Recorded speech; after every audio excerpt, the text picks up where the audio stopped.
आवाज आ रही है आप लोगों को?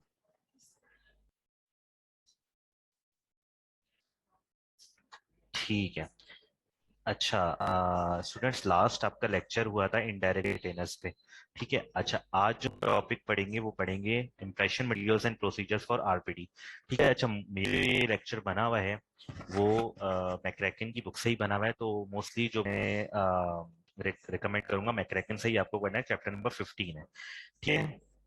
अच्छा, impression materials and procedures for removable partial dentures. अच्छा, इम्प्रेशन मटेरियल्स, बहुत डिफरेंट टाइप्स के इम्प्रेशन मटेरियल्स होते हैं। ठीक है।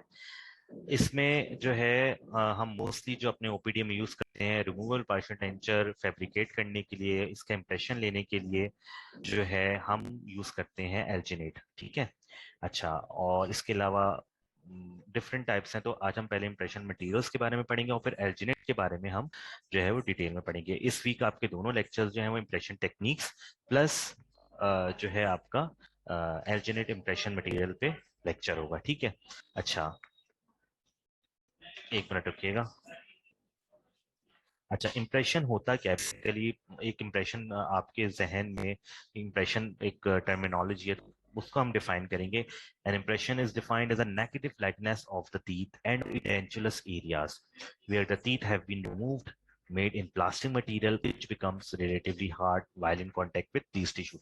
अभी डेफिनेशन बहुत जो है वो टिपिकल सी लिखी हुई है, तो हम इसे बिल्कुल इजी करके मैं आपको समझा देता हूँ कि इम्प्रेशन बेसिकली क्या है। हम आपके मुंह के अंदर जो आपकी ओरल कैविटी है, आपका जो इंट्रा ओरल कैविटी जो है, उसका बेसिकली हम इम्प्रेशन, उसका हम नाम लेते हैं। ठीक है। उसको हम कहते हैं negative likeness of the teeth and और इडेंचुलस एरियाज, यानी जो दांत, जो आपके एरियाज जहाँ पे दांत नहीं है, उनको हम इडेंचुलस एरियाज, आपको पता ही होगा, कहते हैं। ठीक है। उस इडेंचुलस एरियाज और उन टीथ का नेगेटिव रेप्लिका, यानी उसका नाप हम लेंगे, तो वो बेसिकली जो है वो इम्प्रेशन कहलाता है। ठीक है। अच्छा, अब किसी मटेरियल से ही लेंगे और किसी इंस्ट्रूमेंट में या किसी ऐसी चीज में लेंगे तो इम्प्रेशन हमारा प्रॉपर तरीके से आ सके। ठीक है। तो ये हमारी डेफिनेशन हो गई। अच्छा, अब हम आते हैं क्लासिफिकेशन ऑफ इम्प्रेशन मटेरियल्स पे, जो मैं बात कर रहा था, डिफरेंट टाइप्स के इम्प्रेशन मटेरियल्स हैं। ठीक है। आप इनकी जो क्लासिफिकेशन है, ब्रॉडली हम अगर क्लासिफाइड करें, ठीक है, ब्रॉडली अगर हम क्लासिफाइड करें तो हमारे पास जो है तीन टाइप्स के इम्प्रेशन मटेरियल्स होते हैं जो हम मोस्टली यूज करते हैं प्रोस्टोडोंटिक्स प्रोसीजर्स करने के लिए, परफॉर्म करने के लिए रिमूवल पार्शियल डेंचर्स में। ठीक है। रिजिड मटेरियल्स होते हैं, थर्मोप्लास्टिक मटेरियल्स होते हैं और इलास्टिक मटेरियल्स होते हैं। ठीक है। अब रिजिड मटेरियल्स में हम आते हैं। रिजिड मटेरियल्स में हमारे पास जो होते हैं प्लास्टर ऑफ पेरिस होता है। प्लास्टर ऑफ पेरिस नॉर्मल जो कैल्शियम कार्बोनेट होता है, आपने देखा होगा कि व्हाइट कलर का पाउडरी जो है वो मटेरियल है। ठीक है। तो प्लास्टर ऑफ पेरिस। दूसरा होता है मेटेलिक ऑक्साइड पेस्ट, जैसे हम जिंक ऑक्साइड यूजनॉल पेस्ट भी कहते हैं, क्योंकि उसमें जिंक इन्वॉल्व होता है, इसलिए इसका हमने नाम रख दिया मेटेलिक ऑक्साइड पेस्ट। ठीक है। रिजिड मटेरियल, इससे भी हम इंप्रेशन लेते थे, लेकिन अब करेंटली हम ये दोनों खासतौर से प्लास्टर ऑफ पेरिस से अब हम इंप्रेशन नहीं लेते। लेकिन अगर हम हिस्ट्री में चले जाएं, जब हमारे पास इंप्रेशन मटेरियल्स एडवांस और लेटेस्ट नहीं थे अवेलेबल, तो हम यूज करते थे प्लास्टर ऑफ पेरिस को एज अ इम्प्रेशन मटेरियल, ताकि हम अपने दांतों का इम्प्रेशन और बाकी सारी चीजें हम ले सकें, इम्प्रेशन ले सके फुल माउथ का आपके। ठीक है। अच्छा, अब सेकंड हमारी जो कैटेगरी आती है वो थर्मोप्लास्टिक इम्प्रेशन मटेरियल्स पे। थर्मोप्लास्टिक इम्प्रेशन मटेरियल्स में हमारे पास आता है मॉडलिंग प्लास्टिक। ठीक है। फिर इम्प्रेशन वैक्सेस और नेचुरल रेजेंस। ठीक है। ये भी मोस्टली मॉडलिंग प्लास्टिक ये भी अब यूज नहीं होता। हाँ, इम्प्रेशन वैक्सेस हम यूज करते हैं और नेचुरल रेजेंस भी हम यूज करते हैं। ये जब आगे आएगा इंशाल्लाह इसके बारे में हम आपको बताएंगे। अच्छा, अब हम आते हैं इलास्टिक मटेरियल्स पे। अब इलास्टिक मटेरियल्स के अंदर हमारे पास फर्दर इलास्टिक मटेरियल्स हमारे पास डिवाइड हो जाता है टू कैटेगरीज में। Number one, reversible hydrocolloids. Number two is irreversible hydrocolloids, जो तो मेन है। इसके अलावा और भी हमारे पास होते हैं इलास्टिक इम्प्रेशन मटेरियल। इलास्टिक से आपके जहन में क्या कॉन्सेप्ट आएगा? इलास्टिक से होगा कि वो material has the capability to elasticise, यानी वो इलास्टिक इंप्रेशन मटेरियल होगा, यानी मतलब आप कह सकते हैं उसमें इलास्टिसिटी होगी, यानी वो शेप चेंज भी करेगा और वापस अपनी शेप में भी आ जाएगा। ठीक है। अच्छा, जो मेनली जो दो हैं वो रिवर्सिबल हाइड्रोक्लाइड्स और इरिवर्सिबल हाइड्रोक्लाइड्स जो है हम यूज करते हैं मोस्टली। इसके अलावा मरकैप्टन रबर बेस्ड मटेरियल्स हैं, ये भी हम यूज करते हैं। इसके अलावा पॉलीईथर इंप्रेशन मटेरियल्स हैं, हम ये भी यूज करते हैं, और सिलिकॉन इंप्रेशन मटेरियल्स यूज करते हैं। सिलिकॉन इंप्रेशन मटेरियल्स बेसिकली मैं आपको सिंपल बता दूं, पट्टी का आपने नाम सुना होगा। अगर जो स्टूडेंट्स थोड़ा बहुत अटैचमेंट वगैरह करते हैं क्लिनिक्स वगैरह पे, अगर इस क्योंकि आप थर्ड ईयर में स्टार्ट कर देते हैं स्टूडेंट्स अटैचमेंट वगैरह, तो वो सोचते हैं पट्टी इंप्रेशन मटेरियल। तो पट्टी बेसिकली जो होता है वो यही होता है, सिलिकॉन इंप्रेशन मटेरियल्स। अच्छा, पट्टी भी दो किस्म के हैं। इलास्टिक इंप्रेशन मटेरियल समझ आइए आपको, रिवर्सिबल हाइड्रोकोलाइट्स पहला होता है, दूसरा इरिवर्सिबल हाइड्रोकोलाइट्स होता है, तीसरा होता है मर्करी रबर बेस्ड मटेरियल, चौथा है पॉलीईथर इंप्रेशन मटेरियल, और पांचवा है सिलिकॉन इंप्रेशन मटेरियल। अब सिलिकॉन इंप्रेशन मटेरियल जो है वो फर्दर वो दो में को कैटेगराइज करते हैं, हम क्लासिफाई करते हैं, जिसमें कंडेंसेशन सिलिकॉन इंप्रेशन मटेरियल, और एक और होता है एडिशन सिलिकॉन इंप्रेशन मटेरियल्स। ठीक है। अच्छा गाइस, अब मुझे ये बताइए, आप लोगों को यहाँ तक क्लासिफिकेशन समझ आई? फिर हम आगे चलेंगे। क्लासिफिकेशन समझेंगे, मुझे चैट में बता दीजिए। अगर मैं फास्ट ये भी मुझे काइंडली बता दीजिए, ताकि मैं आपको जो है स्लोली स्लोली जो है वो हम आगे कंटिन्यू करें। ठीक है। एक दो स्टूडेंट्स और कमेंट कर दें ताकि फिर हम आगे बढ़ेंगे। ये क्लासिफिकेशन हो गई है आपके इंप्रेशन मटेरियल्स की। ठीक है। मुझे अंदाजा है सेकेंड ईयर में आपका प्रोस्तो के ऐसा जितने लेक्चर्स नहीं हो सके due to covid, corona virus की वजह से, आपके जो है वो सेकेंड ईयर में लेक्चर्स जूनियर प्रोस्टोडोंटिक के काफी मतलब कम हुए हैं। तो इसलिए मैं चाह रहा हूँ कि आपको बेसिक से लेके चलूँ। इंशाल्लाह नेक्स्ट लेक्चर में हम आपको वीडियो भी दिखाएंगे किस तरीके से हम इम्प्रेशन पेशेंट का, या इम्प्रेशन अपने मतलब पेशेंट का जो है वो हम का ले सकते हैं, इम्प्रेशन इंट्राओरल कैविटी का ले सकते हैं। ठीक है। तो क्लासिफिकेशन में आप हमारे पास ब्रॉड, अगर मैं इसको समराइज करूँ, बेसिकली हमारे पास हमारे पास तीन है। ठीक है। पहला हमारे पास क्या है, एक मिनट, रिजिड मटेरियल्स, जिसमें plaster of Paris, calcium carbonate, metallic oxide paste, इसकी एग्जांपल जिंक ऑक्साइड रिजिनॉल पेस्ट। फिर थर्मोप्लास्टिक मटेरियल्स आते हैं सेकंड पे, जिसमें हमारे पास दो मटेरियल्स है, modelling plastic, impression waxes and natural resins. ठीक है। तीन है, सॉरी। तो ये तीन जो है हमारे पास थर्मोप्लास्टिक मटेरियल्स हैं, जो हम यूज करते हैं। मॉडर्न प्लास्टिक ऐसा जब यूज होता है, बट इंप्रेशन वैक्सेस और नेचुरल रेजिन्स स्टिल हम यूज करते हैं कुछ जगहों पे। बट अभी जो है, जो मोस्टली हम यूज करते हैं, लास्टिंग इंप्रेशन मटेरियल यूज करते हैं, जिसमें आपके पास चार आ गए, एक दो तीन चार पांच आ गए, जिसमें हमारे पास reversible, irreversible hydrocolloids, mercaptan, polyether and silicone impression material. Silicone impression material में अगर कोई आपसे फर्दर पूछे तो आप बता सकते हैं कंडेंसेशन सिलिकॉन इंप्रेशन मटेरियल होता है, और एडिशन सिलिकॉन इंप्रेशन मटेरियल होता है। ठीक है।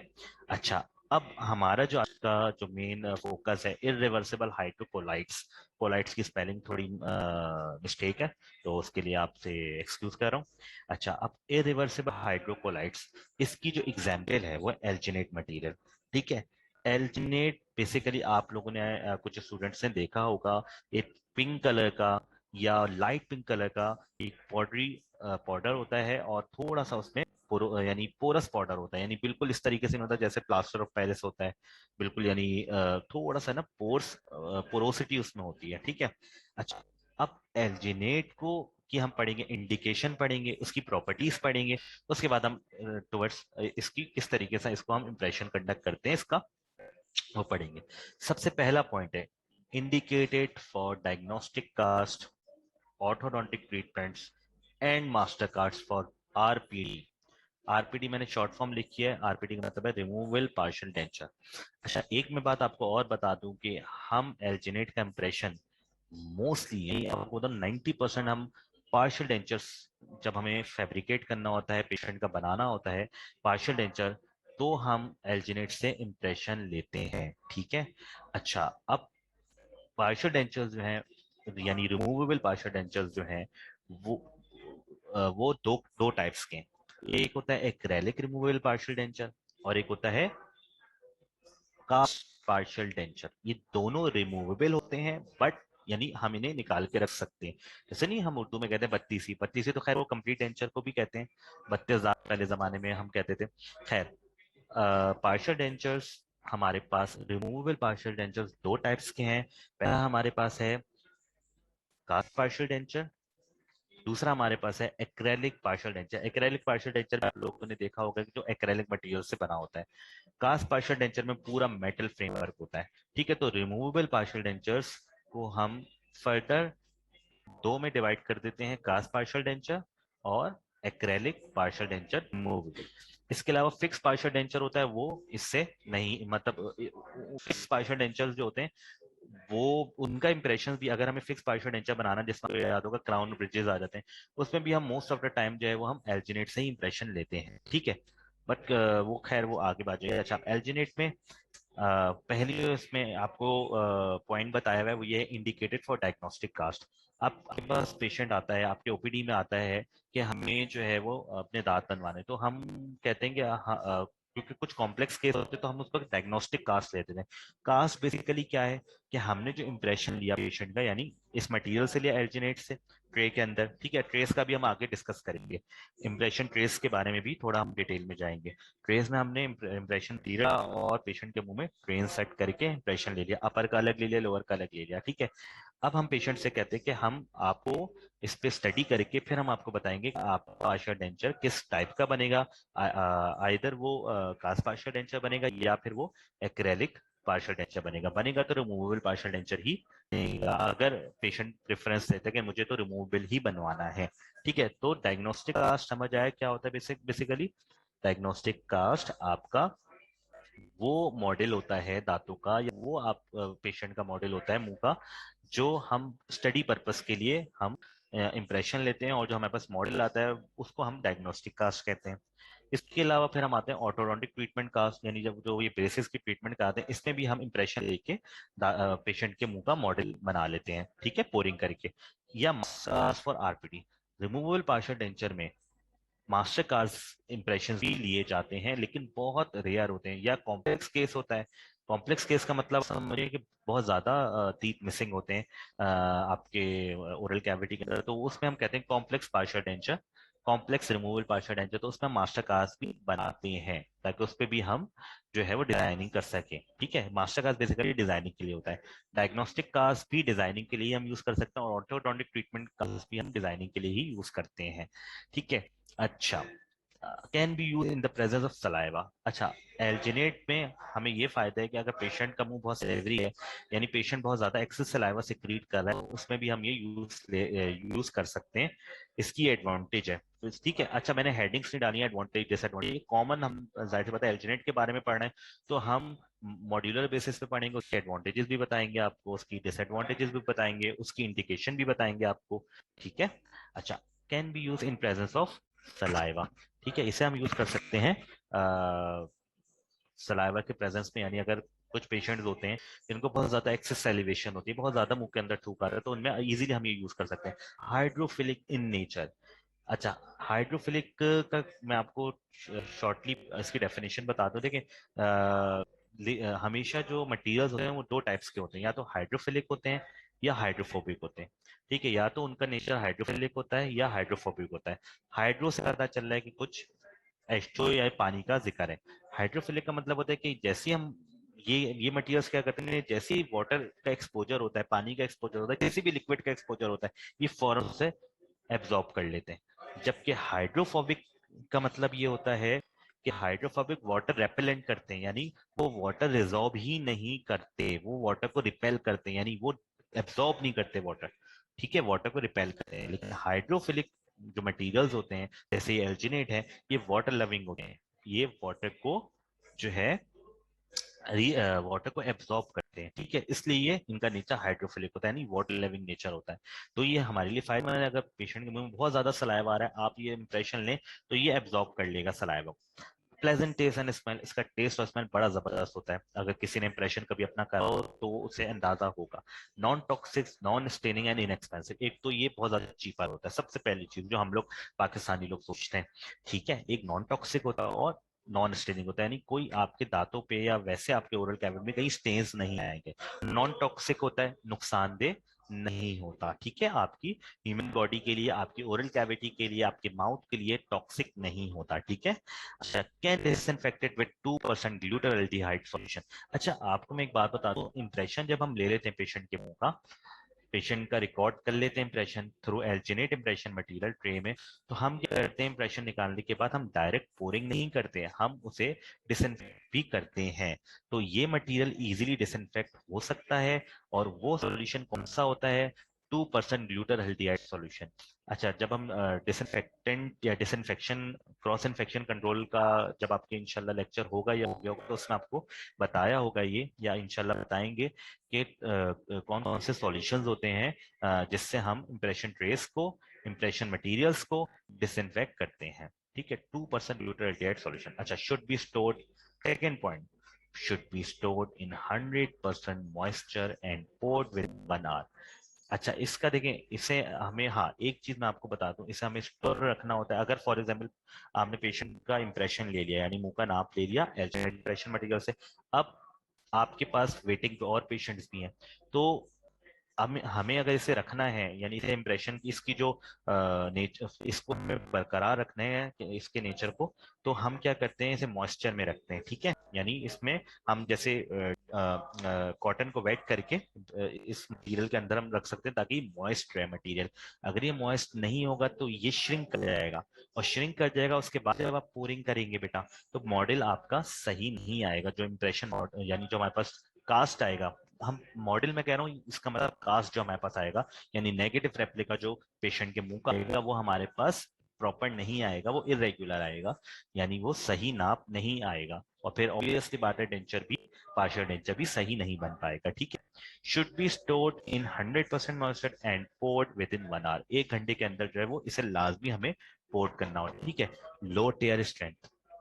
लो टेयर स्ट्रेंथ का मतलब क्या होता है कि इसके अंदर जो है ना, एक टेयर स्ट्रैंड का मतलब होता है कि ये जैसे फॉर एग्जांपल हम कुछ मटेरियल पेशेंट से जब हम इंप्रेशन नाप लेते हैं, जब हम निकालते हैं, तो उस वक्त भी कुछ मटेरियल्स इंप्रेशन ट्रे के अंदर ही टेयर हो जाते हैं। तो इसकी जो है वो लो टेयर स्ट्रेंथ है, यानी ये भी टेयर हो सकता है। हाई टेयर स्ट्रेंथ नहीं है इसमें, मजबूती नहीं है इतनी, ये थोड़ी सी इसकी डिसएडवांटेज है।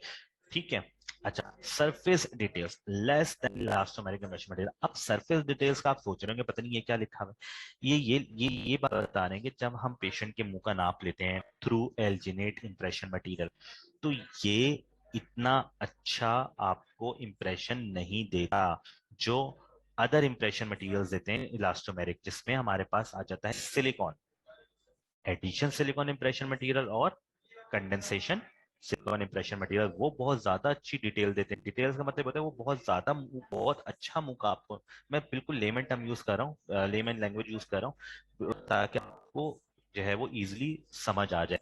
ठीक है, तो सरफेस डिटेल्स का मतलब ये है कि मुंह के अंदर जितनी भी सरफेसेस है हमारी, टीथ सरफेसेस है, जिसमें टीथ की भी सरफेस है, ओक्लूजल सरफेस है, प्रॉक्सिमल है, बकल है, लिंगुअल है, इसके अलावा आपकी जो बकल म्यूकोजा है, लेबियल म्यूकोजा है, आपके जो है वेस्टिबुलर म्यूकोजा है, इन सब का जो प्रॉपर जो नाप आएगा ना, वो सिलिकॉन इंप्रेशन मटेरियल से अच्छा आता है, इससे इतना अच्छा नहीं आता जब ये इसमें लिखा हुआ है less than elastomeric impression material. ठीक है, अच्छा, अब हम आते हैं डायमेंशनल स्टेबिलिटी पे, यानी इस कितना स्टेबल है, less than elastomeric impression material. अब आप इलास्टोमेरिक इंप्रेशन मटेरियल का आप समझे, ये है बेसिकली सिलिकॉन्स, जिसमें एडिशन सिलिकॉन भी आ सकता है और कंडेंसेशन सिलिकॉन भी आएंगे इसमें। ठीक है, और पॉलीथर भी आ सकता है, वो इलास्टोमेरिक इंप्रेशन मटेरियल्स होते हैं।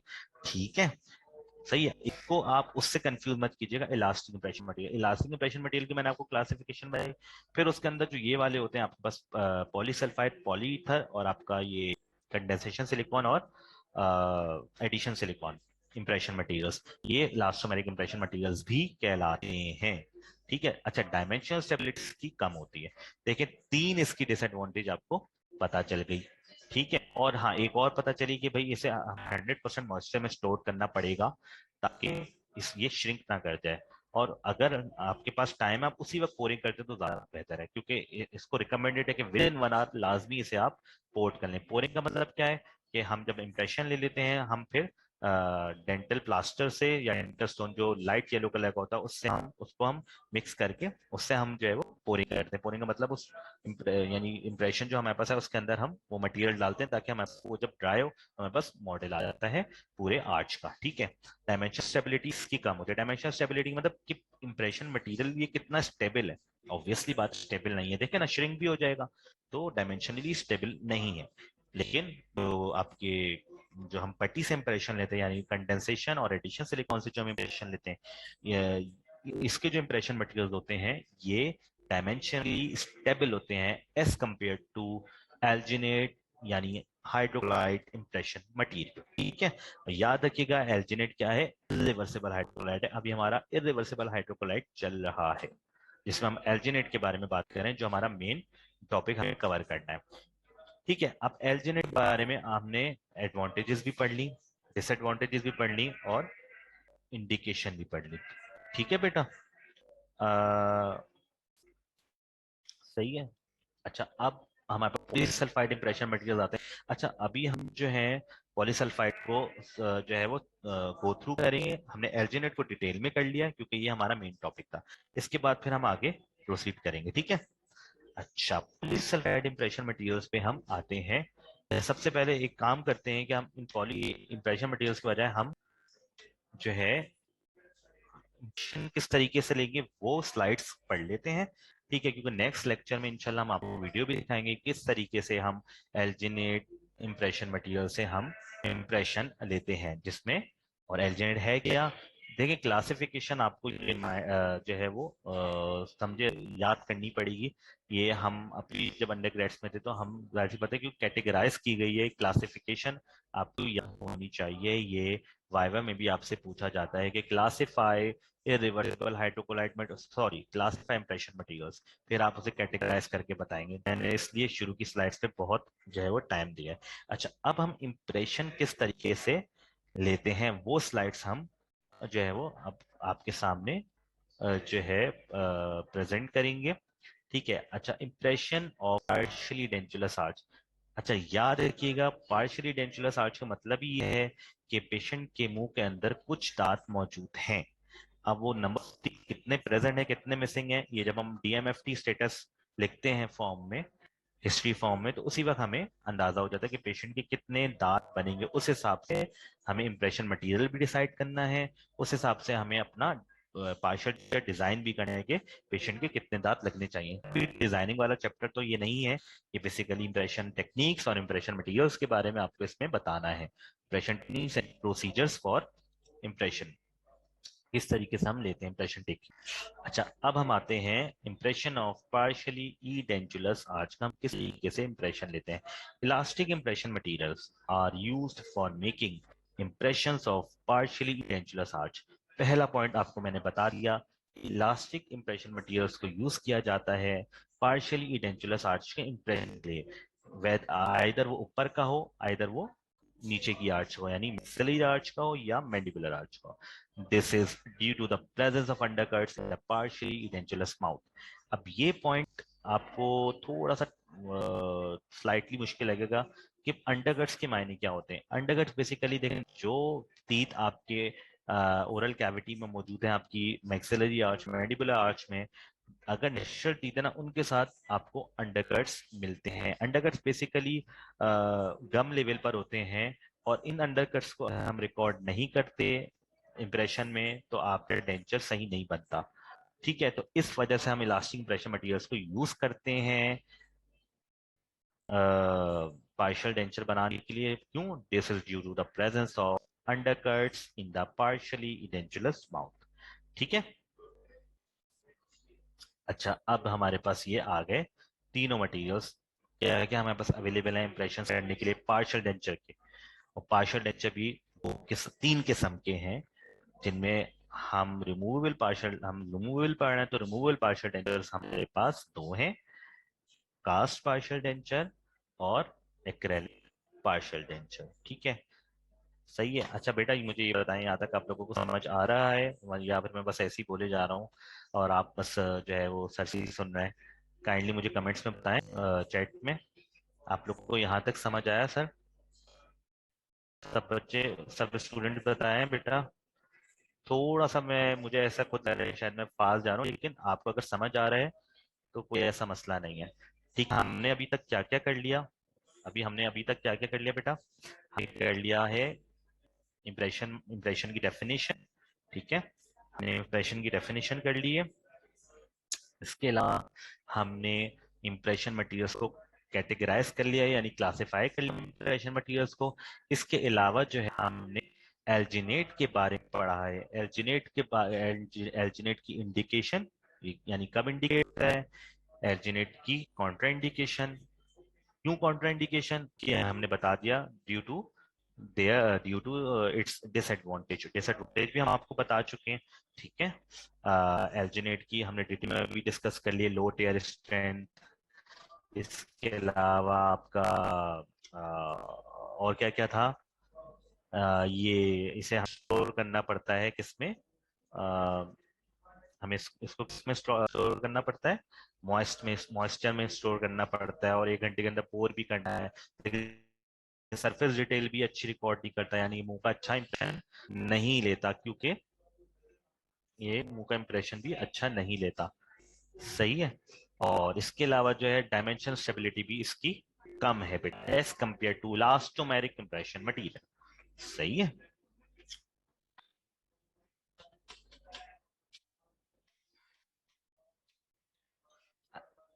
अच्छा गाइस, अब हम आ जाते हैं materials available for making impression में। हमारे पास रिवर्सिबल हाइड्रोक्लोराइड्स होते हैं। ये एगार जो है वो पहले पहले जमाने में बहुत ज्यादा यूज होता था, बट अब एगार को भी हमने लिमिटेड कर दिया। मोस्टली हम partial denture relations, partial dentures के लिए, यानी पार्शियल डेंचर्स बनाने के लिए हम इरिवर्सिबल हाइड्रोक्लोराइड्स यानी एल्जिनेट यूज करते हैं। ये डिफरेंस क्या है कि ये सब आपने डेंटल मटेरियल्स में ऑलरेडी सेकेंड ईयर में पढ़ा हुआ है, इंप्रेशन मटेरियल्स के चैप्टर्स में। हम यहाँ सिर्फ जो है वो प्रोस्टोडोंटिक के हिसाब से आपको जो है एल्जिनेट का, अगार का और इलास्टोमेरिक इंप्रेशन मटेरियल्स आपको ब्रीफली बताएंगे, आपको आपसे डिस्कस करेंगे कि मेन हमारा टारगेट ये होगा कि हमें इंप्रेशन जो है वो कैसा आना चाहिए, हमारा क्या इंप्रेशन की टेक्निक्स होनी चाहिए। तो ठीक है, हमारे पास सबसे पहले तो हमने बात करी कि हमारे पास रिवर्सेबल हाइड्रोक्लोराइड मटेरियल मौजूद है आजकल। आजकल नहीं, मतलब ये पहले मौजूद होता, अभी भी है, अभी काफी कुछ लोग यूज करते हैं ओपीडीज में, क्लिनिक्स पे। मोस्टली जो यूज होता है इरिवर्सिबल हाइड्रोक्लोराइड्स एल्जिनेट होता है, और उसके एडवांटेज मैंने आपको बता दी थी कि चीपर होता है। ठीक है, और इसके अलावा क्या थी इसकी, सब मुझे तो यही याद है कि चीपर होता है। ठीक है, अभी देख लेते हैं। नॉन टॉक्सिक होता है, कि ये साध्य नहीं होता। अगर आप इनगल्फ भी कर ले पेशेंट, स्वेलो भी कर ले, तो वो भी आपके पेट के लिए, यानी आपके स्टमक के लिए, आपके एब्डोमेन के लिए, आपके डाइजेस्टिव सिस्टम के लिए नुकसान नहीं है, और नॉन स्टेनिंग होता है। टीथ पे आपके कोई स्टेन या कोई जो है वो डिसकलर नहीं करता।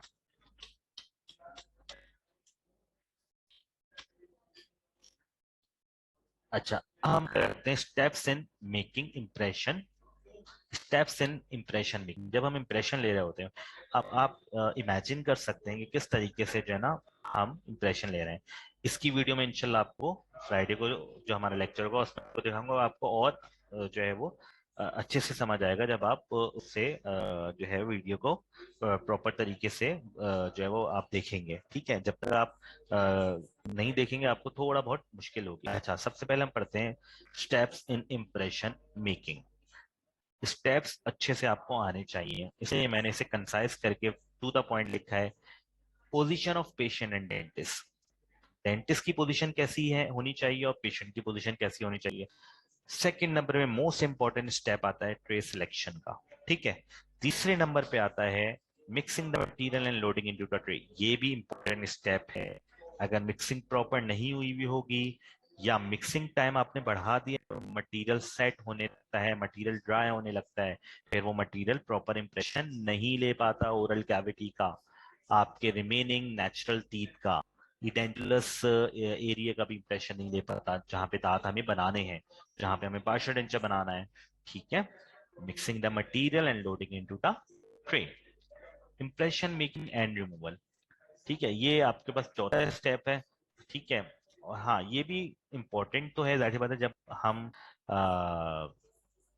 इम्प्रेशन लेते हैं, पेशेंट के मुंह के अंदर डालते हैं ट्रे, तो हमें कितना टाइम रुकना है ये भी हमें पता होना चाहिए कि जब तक मटेरियल सेट ना हो जाए उससे पहले आप ट्रे ना निकालें। और अगर आपने ज्यादा देर पेशेंट के मुंह में जो है वो ट्रेन सेट रखी विथ एल्जिनेट इम्प्रेशन मटेरियल या कोई सा भी इम्प्रेशन मटेरियल, तो वो मटेरियल के टेयर होने के चांसेस बहुत बढ़ जाते हैं। ठीक है। इसके अलावा लास्ट स्टेप होता है पांचवा, inspecting cleaning and disinfecting the impression, जो मैंने आपको बताया 2% ग्लूटाइल एल्डिहाइड सॉल्यूशन से हम एल्जिनेट को कर सकते हैं। इसी तरीके से और मटेरियल्स को हम डिफरेंट डिसइंफेक्टेंट सॉल्यूशन से भी हम डिसइंफेक्ट कर सकते हैं। डिसइंफेक्ट करना इसलिए जरूरी होता है, जाहिर सी बात है पेशेंट के मुंह के अंदर ट्रेन सेट कर रहे हैं, अब जब आपने ट्रे निकाली मुंह से बाहर, इंप्रेशन आ गया पेशेंट का, तो उसे हम डिसइंफेक्ट इसलिए कर रहे हैं कि उस पर आगे जाके लैब टेक्नीशियन को भी इस पे वर्कआउट करना है, इसकी पोरिंग करनी है, तो ताकि डिसइंफेक्ट होगा तो हमारे पास क्रॉस इन्फेक्शन कंट्रोल बहुत जबरदस्त हो जाएगा। ठीक, ताकि जर्म्स वगैरह जो हैं उस इंप्रेशन पे, यानी जो ट्रे के अंदर हमने इंप्रेशन लिया है उस पे नहीं आएंगे। ठीक है, उस पे मतलब डिमिनिश हो जाएंगे। ठीक है। अच्छा, अब हम आते हैं स्टेप्स इन इम्प्रेशन मेकिंग हो गया, अब हम आते हैं position of patient and dentist. सही है, ये 5 स्टेप्स याद रखिएगा, ये इसे रिकॉल करते रहिएगा बेटा। सही है।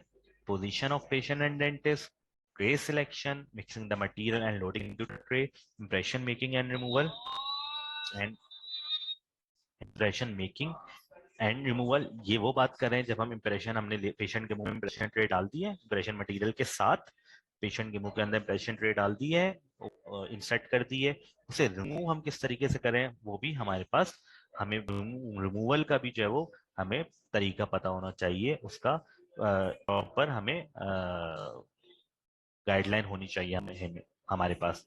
ठीक है, अब हम आते हैं सबसे पहला सबसे पहले हम आते हैं, एक मिनट रुकिएगा।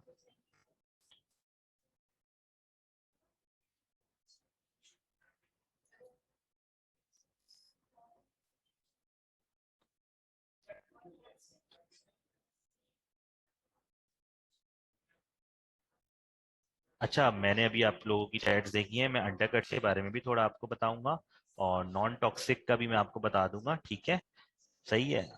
हम 5 मिनट का सेशन रखेंगे आपके जो क्वेश्चंस हैं उनका आंसर देने का, तो ये लेक्चर एंड होने से पहले। ठीक है।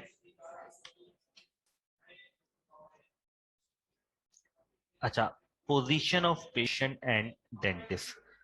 पेशेंट की पोजीशन कैसी होनी चाहिए और डेंटिस्ट की। Dentist should stand and patient should seat upright. Dentist जो है, जब हम बैठ के इंप्रेशन नहीं लेते। ठीक है, जैसे हम scaling, ultrasonic scaling and polishing हम बैठ के करते हैं, आपने ओपीडीज में देखा होगा, लेकिन हम जो इंप्रेशन लेते हैं वो हम बैठ के नहीं लेते। डेंटिस्ट जो है वो खड़े होके शुड स्टैंड स्टिल।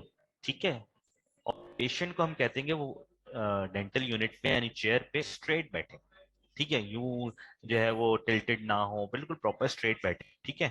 अच्छा, अब पोजीशन को हम अगर हमें फॉर एग्जांपल नीचे का दांत बनाना है, नीचे के यानी मैंडिबुलर आर्च का हमें इंप्रेशन लेना है, नीचे के दांत बनाने हैं, पार्शियल डेंचर बनाना है पेशेंट का, तो हम अब फिर आप डेंटिस्ट की पोजीशन और पेशेंट की पोजीशन क्या होनी चाहिए, तो आप ये देखें क्या लिखा हुआ है, dentist should stand at the right front of the patient, यानी पेशेंट के सीधे हाथ पे आप खड़े होंगे। और मैं आपको पोजीशन भी बता दूं, अगर हम पेशेंट हमारे सामने डेंटल यूनिट पे बैठा हुआ है, स्ट्रेट बैठा हुआ है, सिट स्ट्रेट, उससे हम 7 o'clock की एक पोजीशन बना लेंगे, 7 o'clock की पोजीशन बना लेंगे।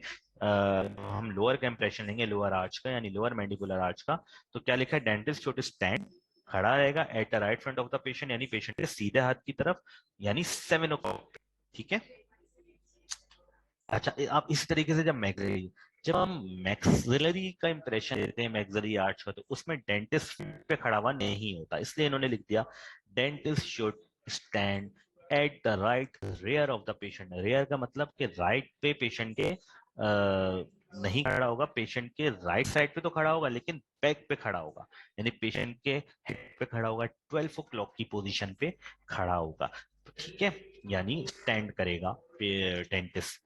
जब भी हम मैक्सिलरी आर्च का इंप्रेशन लेते हैं, हम 12 o'clock की पोजीशन से लेते हैं। अब आप ये सोच रहे हो कि 12 o'clock किस तरीके से बना, हमने पेशेंट को एक सेंटर पॉइंट बना लिया, पेशेंट को सेंटर पॉइंट बनाया, अगर हम आगे खड़े हुए पेशेंट के राइट फ्रंट पे खड़े हुए तो वो हो जाएगा 7 o'clock की पोजीशन पे। अगर हम यूनिट के बैक साइड पे खड़े हुए हैं तो वो हो जाएगा 12 o'clock की पोजीशन पे। और मैक्सिलरी आर्च के जो इंप्रेशन होते हैं वो मोस्टली लेते हैं 12 o'clock की पोजीशन से। ठीक है, ये देख लीजिए आप, इसमें देख भी रहे होंगे कि जब ये अपर की इंप्रेशन ट्रे है, आपको लेफ्ट वाली पिक्चर में नजर तो डेंटिस्ट देंगे बैक साइड पे खड़ा हुआ है, पेशेंट के हेड के बैक पे खड़ा हुआ है। ठीक है, तो राइट रियर पोजीशन पे खड़ा हुआ है। और जब हम फ्रंट का ले रहे हैं तो 7 o'clock की पोजीशन पे right in front of the patient. ठीक है, हाँ डेंटिस्ट खड़ा होगा, भाई पेशेंट सिट स्ट्रेट बैठेगा। सही है। अब हमने पोजीशन ऑफ डेंटिस्ट और पोजीशन ऑफ पेशेंट हमने डिटेल में पढ़ लिया। अब हम बात करते हैं इंप्रेशन ट्रे सिलेक्शन। ये मोस्ट इंपॉर्टेंट जो है, ये भी स्टेप है इंप्रेशन मेकिंग का, कि ट्रे आप किस तरीके से सिलेक्ट कर सकते हैं। ठीक है, इंप्रेशन ट्रे सिलेक्शन में हमारे पास अच्छा डिफरेंट टाइप की ट्रेज आती हैं।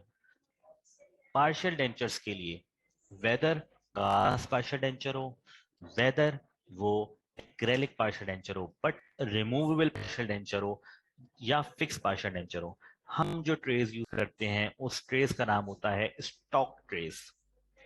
ठीक है, फॉर डेंचुलस यानी and partially dentulous arches are three types. अच्छा, अब स्टॉक ट्रेस होती हैं। अब स्टॉक ट्रेस की भी इन्होंने आपको क्लासिफिकेशन बता दी। ये देखें, ये हम आपको क्लासिफिकेशन इसलिए बता रहे हैं कि आपकी बुक में है, का एग्जाम में भी पूछा जा सकता है कि स्टॉक ट्रेस कितने टाइप्स की होती हैं। तो ये आपको रिकॉल रखना पड़ेगा, रिकॉल करते रहना पड़ेगा। स्टॉक ट्रेस से लेते हैं इंप्रेशन। अच्छा, ये सोच रहे होंगे कि स्टॉक ट्रेस में तो ये इन्होंने तीनों बता दी, ट्रेस और भी बहुत किस्म की होती हैं। अच्छा, ये वाली जो ट्रे आपको पिक्चर में नजर आ रही है, ये स्टॉक ट्रेस इन्हें हम इसलिए कह रहे हैं कि इनके अंदर आपको छोटे छोटे गोल गोल से होल नजर आ रहे होंगे, पोर्स नजर आ रहे होंगे, इसलिए इस ट्रे को कहते हैं stock trace. Stock trace plastic की भी हो सकती हैं, स्टॉक ट्रेस मेटल की भी हो सकती हैं। ये आपके सामने नीचे प्लास्टिक की भी स्टॉक ट्रेस हैं, ये पिक्चर्स अवेलेबल हैं। अच्छा, अब हम पढ़ लेते हैं इसकी तीन टाइप्स हैं। हमारे पास रिम लॉक ट्रेस है, रिम लॉक ट्रेस हैं, फिर परफोरेटेड मेटल, देख लें परफोरेशन का वर्ड आ गया, परफोरेटेड मेटल ट्रेस है, यानी इसमें पोर्स बने हुए, इसमें छोटे छोटे से होल बने हुए। तो हमारे पास स्टॉक ट्रेस तीन किस्म की होगी और ये तीनों पिक्चर्स लगी हुई हैं।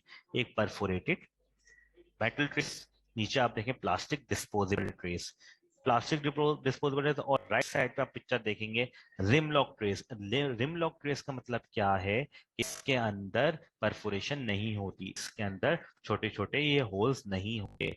ठीक है, इसे इसलिए इसको कहते हैं रिम लॉक ट्रेस। ठीक है, और प्लास्टिक डिस्पोजेबल ट्रेस हम मोस्टली ये यूज करते हैं अगर कोई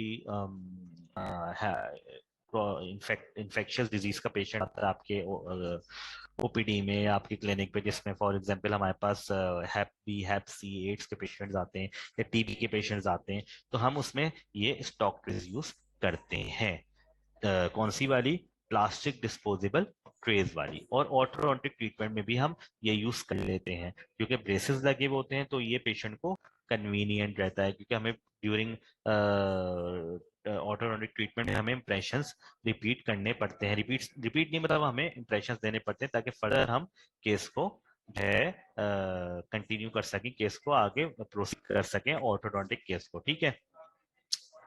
अच्छा, अब इन्होंने कहा कि हम मैक्स, अब वही बात है, आपके मुंह के अंदर मैक्सिलरी आर्च है, मैंडिबुलर आर्च है। मैक्सिलरी आर्च का ट्रे साइज कैसे चेक करेंगे और मैंडिबुलर आर्च का ट्रे साइज कैसे चेक करेंगे। ठीक है, मैक्सिलरी ट्रे साइज का किस तरीके से हमने ट्रे निकाली सेट, हाँ ये भी मैं आपको बता दूं, यही भी बता दूं। इंप्रेशन ट्रेस के मोस्टली जो हम मार्केट में अवेलेबल साइजेस हैं वो तीन साइजेस होते हैं।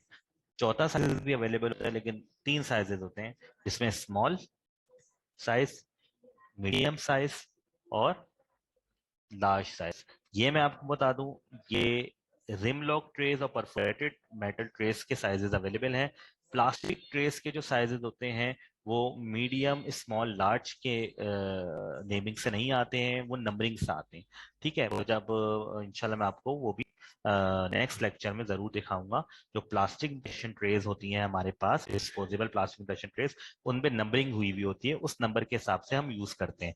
लेकिन जो ये वाली स्टील की जो होती है, जिसमें हमारे पास रिम लॉक ट्रेज है, परफोरेटेड मेटल ट्रेज है, इस पे जो है वो लिखा हुआ होता है बाकायदा, इसके जो हैंडल है ना, ये जहां से हम ट्रे को पकड़ेंगे, उस पे लिखा होता है एम, एल, एस, और एक और होती है एक्स्ट्रा लार्ज, एक्सएल। लेकिन ये हम बहुत जाइंट पेशेंट का मुंह होता है तो उसमें हम ये extra large partial edentulous tray use करते हैं। Stock tray, remember stock tray, अभी हम दूसरी ट्रेस की बात नहीं कर रहे हैं, वो भी ट्रेस अभी आगे आएंगी, ठीक है। अच्छा, अब मैक्सिलरी ट्रे साइज को हम किस तरीके से बेटा चेक करते हैं?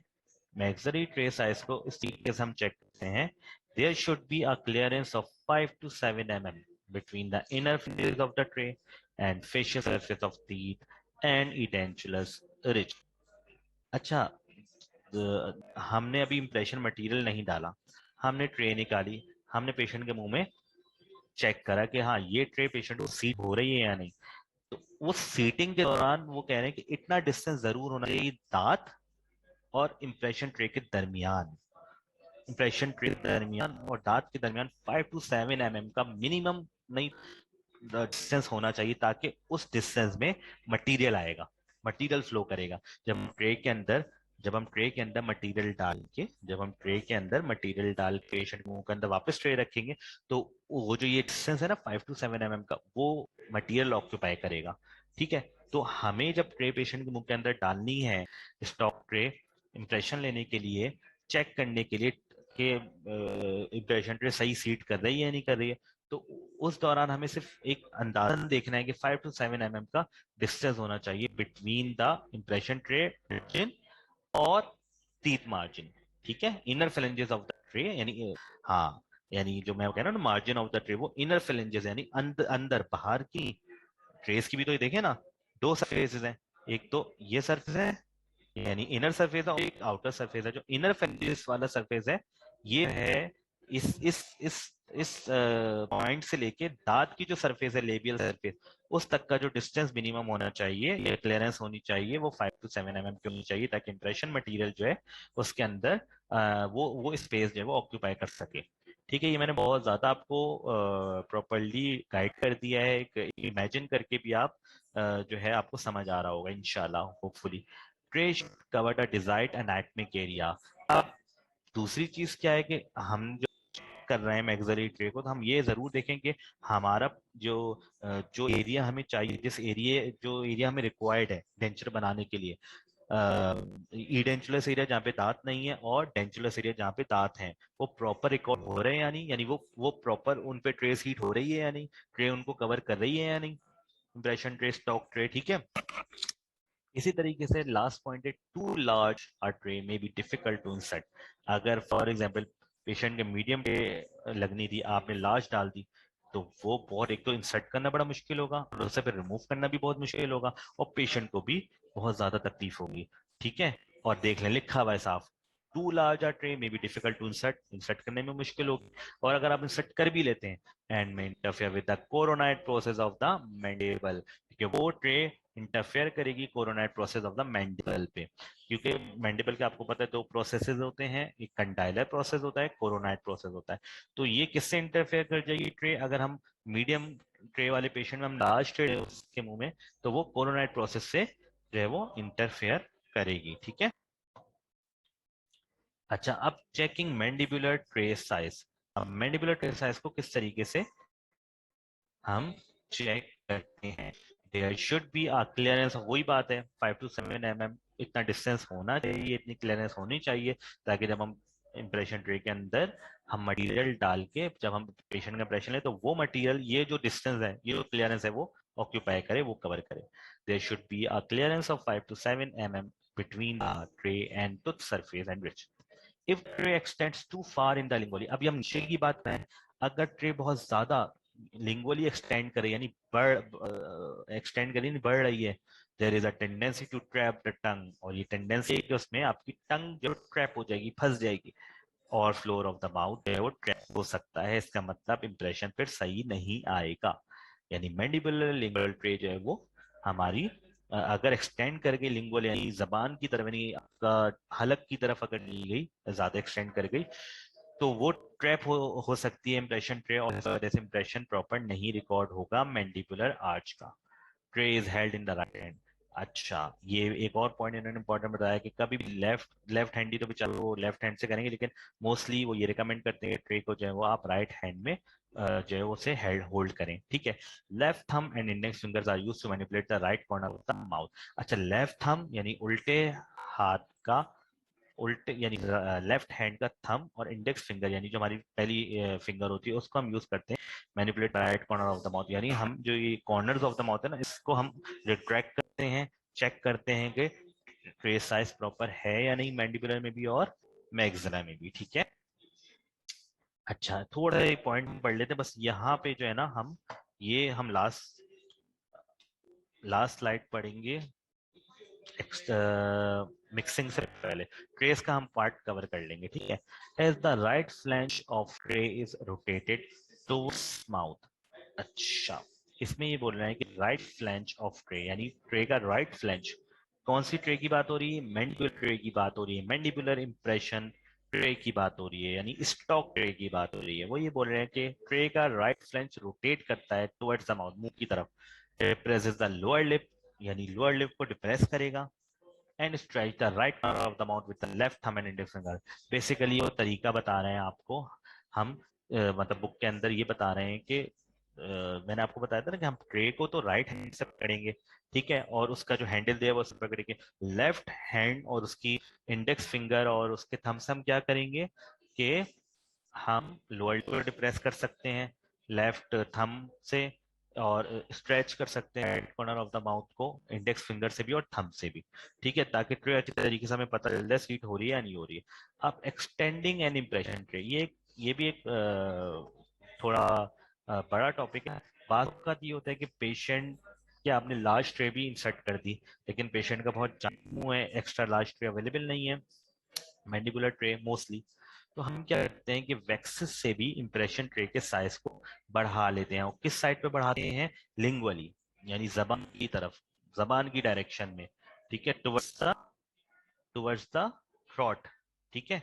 तो वो हम वैक्सिस लगा देते हैं ट्रे के बॉर्डर्स पे, आप देख सकते हैं यहाँ पे जो ये आपके एंड के बॉर्डर्स होते हैं इन पे हम ट्रेस वैक्सेस लगा के इंप्रेशन ट्रेस को हम बढ़ा सकते हैं। In such cases the tray is lengthening यानी उसकी लेंथ बढ़ाई की यूजिंग मॉडलिंग वैक्स, ठीक है। देखिए ना, sometimes impression tray of adequate with may not cover the desired impression area, यानी वो कवर ही नहीं कर रही होती वो ट्रे जो हमें डिजायर्ड एरिया चाहिए, जिस एरिया पे हमें दांत बनाने, तो हम क्या करते हैं उसमें मॉडलिंग वैक्स जो है वो हम यूज करते हैं, ठीक है गाइस।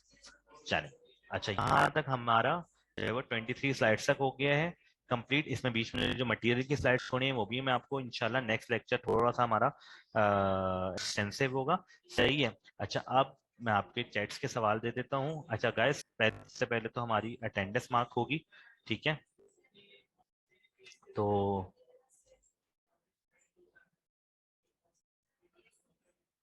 सबसे पहले हम अटेंडेंस मार्क कर लेते हैं, और आप क्वेश्चंस लिख लीजिए जो जो आपको पूछने हैं, मैं आपको चैट में जवाब दे दूंगा, ठीक है बेटा।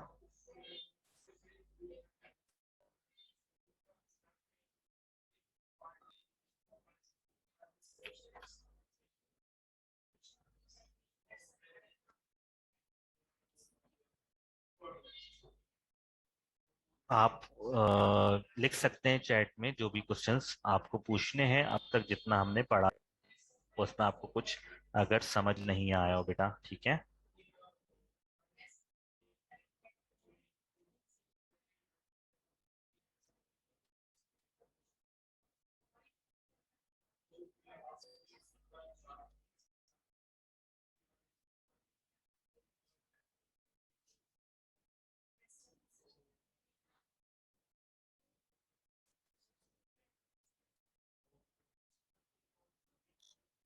ठीक है गाइस, अटेंडेंस आपकी हो गई है मार्क, सही है। अच्छा, जी बिल्कुल, आपको लेक्चर मिल जाएगा इंशाल्लाह। ये दोनों जब ये टॉपिक कवर हो जाएगा एल्जेनेट का, इम्प्रेशन टेक्निक्स में हम एल्जेनेट को जब इस वीक में इंशाल्लाह हम कंप्लीट कर लेंगे तो आपको जो है वो ये लेक्चर हम जो है वो डिलीवर कर देंगे, सही है। अच्छा बेटा, नॉन टॉक्सिक का मैं आपको बता दूं नॉन टॉक्सिक का मैं आपको बता दूं बेटा कि नॉन टॉक्सिक जो है वो बेसिकली होता है कि कुछ मटेरियल्स ऐसे होते थे पहले जमाने में, या अभी भी ऐसे मटेरियल्स होते हैं जो आपके ओरल कैविटी के अंदर जो है वो टॉक्सिसिटी फैलाते हैं, यानी आपके ओरल कैविटी के म्यूकोजा को नुकसान पहुंचाते हैं, उसको डैमेज करते हैं, उसके एपिथेलियम को डिस्ट्रॉय करते हैं। तो वो बेसिकली जो होता है हमारे पास वो टॉक्सिक मटेरियल्स होते हैं। तो बेसिकली एल्जिनेट जो है वो नॉन टॉक्सिक। अच्छा, अंडरकट बेटा मैं ये रिपीट आपको कर दूंगी, देखें जब भी हमारे मुंह के अंदर दांत टीथ मौजूद होते हैं, जब हम पार्शियल डेंचर बनाते हैं तो टीथ के यानी cervical margin of the tooth, ठीक है, सर्वाइकल मार्जिन को आप इमेजिन करें, वहां पे, वहां से लेके हम जब हम इंसाइडल मार्जिन, इंसाइडल एज तक जाते हैं या ऑक्लूजल एज तक जाते हैं, पोस्टीरियर में ऑक्लूजल एज तक जाते हैं, एंटीरियर में हम इंसाइडल एज तक अगर जाते हैं, तो उस दौरान हमें प्लेन लाइन नहीं मिल रही होती, हमें बीच में अंडरकस एक डिप्रेशन मिल रही होती है। इंशाल्लाह मैं नेक्स्ट वीक में आपको, सॉरी नेक्स्ट लेक्चर में मैं आपको अंडरकट की पिक्चर भी दिखाऊंगा, उससे आपको और अच्छे से आइडिया हो जाएगा। ठीक है बेटा, और किसी को कुछ पूछना है तो वो काइंडली नेक्स्ट लेक्चर में भी मुझसे पूछ सकते हैं, फ्राइडे को इंशाल्लाह अल्लाह ने जिंदगी दी तो बिल्कुल जो है आपका वो लेक्चर हम कंडक्ट करेंगे। सही है, ठीक है गाइस। तो आज जितना भी हमने पढ़ा है वो आपको ऑलमोस्ट समझ आया होगा, समझ नहीं आया होगा तो एक गो तो हमने जरूर किया है, एक हमने आपको आउटलाइन जरूर दी है। ठीक है, और ये मैक्रैकन से ही ये लेक्चर बना है, तो आप मैक्रैकन को ही प्रेफर कीजिएगा, मैक्रैकन की बुक को। इसमें मोस्टली जो हमने कवर किया है वो मैक्रैकन से ही स्लाइड्स कवर करी हैं। ठीक है बेटा,